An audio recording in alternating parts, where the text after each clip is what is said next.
A gente já está vivendo uma verdadeira explosão de objetos conectados à internet. Algumas previsões dizem que chegaremos a 50 bilhões de dispositivos até 2022. Será que a gente está preparado para esse cenário? Como explorar o real poder da internet das coisas é o tema da palestra do Fábio Niso. Ele é gerente de inovação aberta no CPQD, Centro de Pesquisa e Desenvolvimento em Telecomunicações, um dos maiores centros de pesquisa e desenvolvimento em telecomunicações e TI da América Latina. É diretor do Fórum Brasileiro de Internet das Coisas. É graduado em Engenharia de Computação pela Unicamp, tem MBA em Marketing pela Exanc. Eu fiquei treinando isso, errei. Exanc, Escola Superior de Administração, Marketing e Comunicação de Campinas. Fábio, vem contar para a gente essa história. Aqui, ó, o microfone. Ele pode pegar isso aí. Bom dia. Primeiro, eu gostaria de agradecer ao convite para a organização do Inova Day. É um evento que eu acho que é muito relevante e é muito importante que todo mundo esteja sempre olhando para a inovação, para as coisas novas que estão vindo, porque se você não estiver olhando, uma hora você vai ficar para trás, de repente tudo que você tem como verdade vai estar ultrapassado, né? Para começar, eu queria falar um pouco mais sobre a internet das coisas. Eu não sei se esse é um termo ou esse é uma tecnologia que realmente está na cabeça de todo mundo e todo mundo entende o que se fala. Então, eu vou começar falando um pouquinho do que a gente considera a internet das coisas, a terceira onda da internet, né? Para quem nasceu depois de 1990 e pode não acreditar, antes de 1990, a gente vivia um mundo das trevas sem internet. Não existia internet, né? Então, hoje em dia, a gente não consegue mais imaginar um mundo sem internet. Mas existiu uma época em que isso aconteceu, né? E aí eu tenho muita dó dos professores de história daquela época, porque quando eles pediam um trabalho, provavelmente eles tinham duas versões só de trabalho. Aqueles que consultavam a Barça e aqueles que consultavam a Delta, que eram as duas enciclopédias que existiam naquela época, né? Então, a base da informação era muito canalizada em alguns pontos específicos e a verdade estava escrita em livros, né? A partir de 1990, a gente vê o começo da era da internet, né? A gente ainda fala daquela internet de escada, aquele modem que fazia muito barulho na hora que você ligava, essas coisas.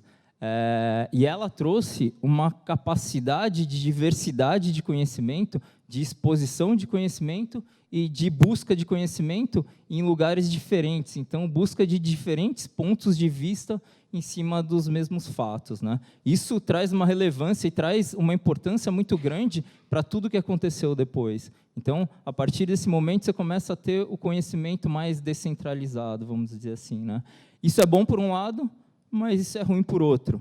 Então, a gente vive um mundo hoje onde a confiabilidade na informação ela não é tão grande como lá atrás a gente tinha a chancela de várias pessoas dizendo que aquela informação era verdadeira. Hoje, um post de Facebook ou de Twitter, você pode falar alguma coisa que, de repente, não seja verdade, e muita gente pode interpretar aquilo como verdade. Então, a gente ganha de um lado, mas perde do outro, e sempre vai ser assim. Aí a gente foi para uma segunda onda da internet, onde a gente fala de mobilidade. E mobilidade não significa que eu vou acessar a internet de qualquer lugar. Significa que, além disso, a minha localização, ela passa a fazer parte da seleção do conteúdo que eu tenho acesso, né? Então, se a gente pensar no Waze, por exemplo, o Waze, sem o dispositivo móvel, ele não serviria para nada, porque isso é uma coisa que você tem que estar ele tem que acompanhar para onde você está indo. E ele consegue não só te dar um caminho de trânsito mais rápido, como também, quando você para no semáforo, ele consegue te dar uma propaganda muito direcionada àquele lugar específico, uma padaria que está no próximo quarteirão, né? Então, isso muda muito a forma como você consegue se conectar e que as empresas ou as instituições conseguem ter acesso a você. Aí a gente está falando de um mundo onde a gente está falando já em 2010 em 5 bilhões de conexões, quando em 1990 a gente tinha nada. cresceu para 1 bilhão em 2000, em 2010 a gente já estava falando em 5 bilhões. Né? Mas esse ainda não é o último ponto da internet. Por que a gente chama de terceira onda da internet? É o que a gente chama de internet da conveniência, internet da transparência da tecnologia. Né? A geladeira inteligente foi um grande símbolo no começo da discussão da internet das coisas. Mas vamos pensar num exemplo mais simples. Vamos pensar que eu estou chegando em casa e eu vou querer assistir televisão num home theater que eu tenho. Né? Sem a segunda onda da internet, que eu faço? Eu vou lá, fecho a janela, ligo a TV, procuro um filme, sento, apago a luz, aí eu resolvo tudo isso. Quando a gente está falando da segunda onda, a gente já tem a possibilidade de ter o smartphone controlando sua casa inteligente, vamos dizer assim. Então, no smartphone, você consegue fazer todas as ações sem precisar levantar, sem precisar ir em algum lugar para fazer as ações. Né?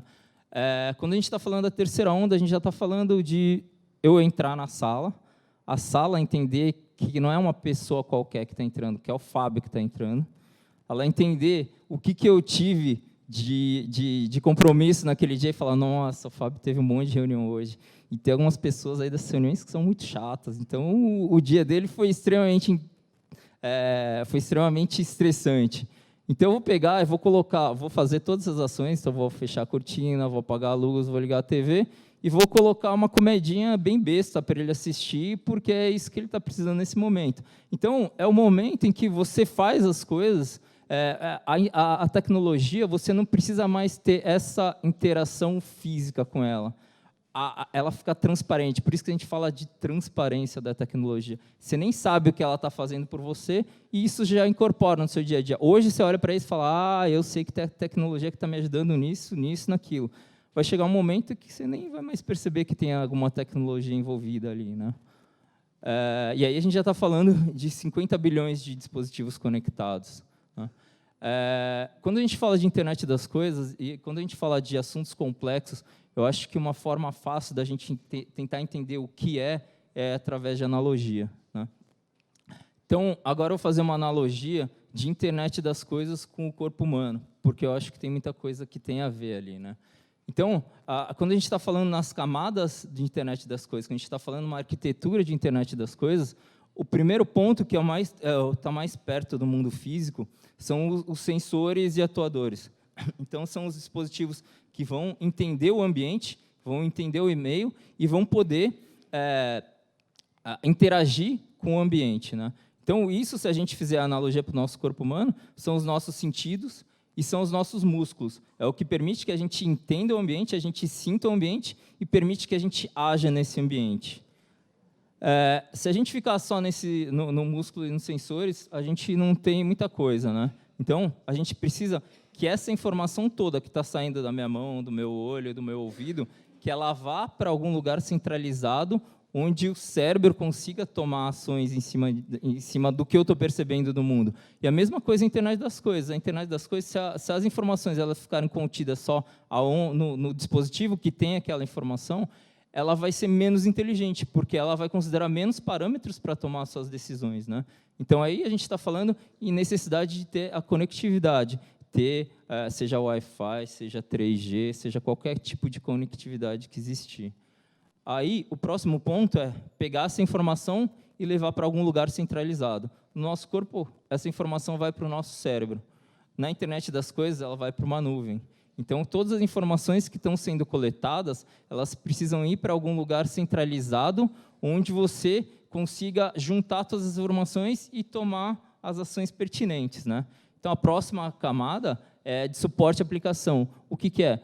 Só a informação pura lá, ela não te resolve muita coisa. Então, o que a gente precisa é uma camada que a gente chama de suporte à aplicação, que é onde vai te dar a inteligência, que vai te dar toda essa memória que você tem, que vai te dar o aprendizado que você toma, assim como você faz as coisas. Às vezes elas dão certo, às vezes elas dão errado, mas você aprende. E a mesma coisa é essa camada de suporte à aplicação dentro de internet das coisas. E o último ponto são as aplicações, que são as ações coordenadas mesmo. Quando a gente está falando em correr, A gente está falando, o nosso olho está funcionando, nosso ouvido está funcionando, nossos músculos estão respondendo às nossas ações, e tem um monte de coisa que você vai pensando nesse meio do caminho. Aqui tem uma pedra, eu vou desviar, aqui tem um degrau, eu preciso dar um passo mais alto. Tudo isso são coisas que você precisa ir juntando para conseguir tomar as ações corretas. E a mesma coisa são as aplicações aqui. As aplicações, elas precisam consumir toda essa informação, elas precisam entender como que está o meio para ela tomar a melhor decisão para fazer alguma atividade específica, né? Hoje, a gente está nesse nível de internet das coisas? Não, a gente não está nesse nível de internet das coisas. Por quê? Porque mesmo as soluções que hoje existem de internet das coisas, elas são muito direcionadas, elas são feitas para um fim específico. Então, você tem toda essa arquitetura aqui para um fim específico. Então, é como se você fosse correr e você fosse comer, você tivesse que ter 2 olhos para correr e 2 olhos para comer. Você precisasse ter um sistema, precisa ter toda a tua parte, todo o teu cérebro para comer e teu cérebro para correr. Isso, talvez, nesse primeiro momento, onde você está tentando fazer a viabilização de algumas aplicações, até faça sentido, mas não adianta a gente olhar para uma parte pequena. A gente tem que olhar para o todo. Isso que é o mais importante. Se a gente fizer uma analogia com as cidades, então vamos tentar trazer isso para o ambiente de cidades aqui, né? A grande maioria dos municípios acaba trabalhando tudo fatiado também, né? Tudo por secretaria, tudo por silo, né? Então, se a gente fala, aquela câmera é uma câmera da segurança pública, aquela câmera é uma câmera do controle de tráfego. Então, a informação, ela não é compartilhada, a informação é segmentada. E quem paga por isso? O cidadão paga por isso, a cidade paga por isso, a prefeitura, a administração paga por isso, no final das contas, né? O ideal, então, é que as cidades elas tenham uma infraestrutura básica comum, onde você consiga compartilhar esses recursos, porque esses recursos eles não são de uma secretaria, eles não são nem da prefeitura, ele é do cidadão, ele é da sociedade, né?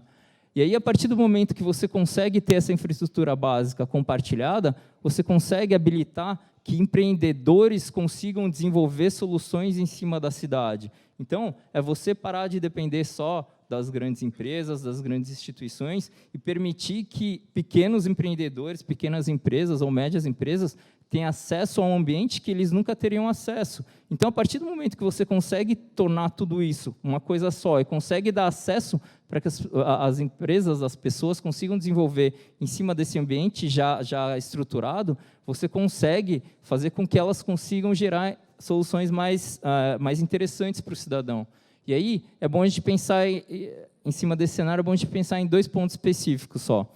Primeiro, foco. Então, a gente viu que a quantidade de tecnologias que estão envolvidas aqui, elas são muito grandes, muitas tecnologias envolvidas. Isso faz com que é difícil uma empresa tenha a capacidade de desenvolver todas as peças. Então, ele vai desenvolver o sensor, vai desenvolver a inteligência artificial, vai desenvolver em nuvem, vai fazer tudo isso. Isso é impossível. Você vai perder teu foco. Você não vai conseguir ser bom em alguma coisa específica. Você vai tentar fazer de tudo, né? E quando você trabalha com foco, você consegue fazer melhor o seu trabalho.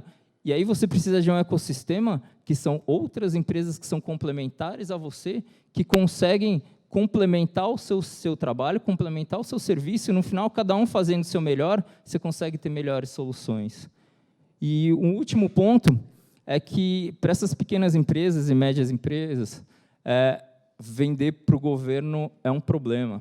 Existem uma série de pontos na compra do governo que impedem, muitas vezes, que as pequenas empresas e que as startups possam vender para o governo.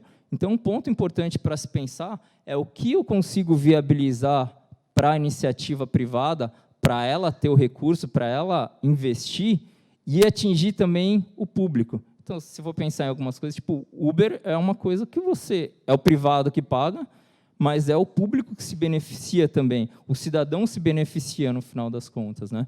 Então, é bom sempre a gente pensar em, de repente, não ter um modelo onde a gente sempre vai imaginar que é o governo que vai fazer o investimento.